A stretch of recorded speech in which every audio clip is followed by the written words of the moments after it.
সোমদত্তা ঘটক। আমি অপরাজিতা কবিতাটি রবীন্দ্রনাথের উদ্দেশ্যে যেটি লেখা সেটা পড়ে শোনাবো।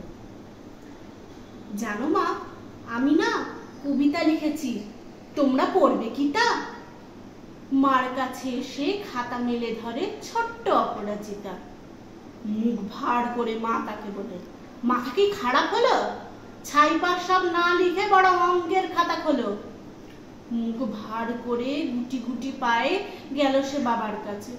ও বাবা, কবিতা লিখেছি, দেখার সময় আছে? মুখ ভার করে বাবা তাকে বলে, কবিতা লিখেছ? বেশ, পড়বো তো বটেই, আগে খবরের কাগজটা করে শেষ। অগত্যা গেল দিদির কাছে, ডাকলো সে, দিদি আয়, দেখ না কেমন ছবিটা এঁকেছি ছোট্ট এ কবিতায়।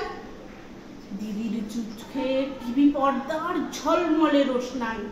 বলল, কবিতা তুই লিখেছিস? কবিতা না ওটা ছাই।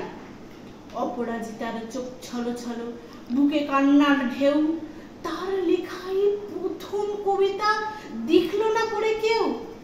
একা ঘরে বসে সামনে তাকালো, মালাতে সাজানো ছবি।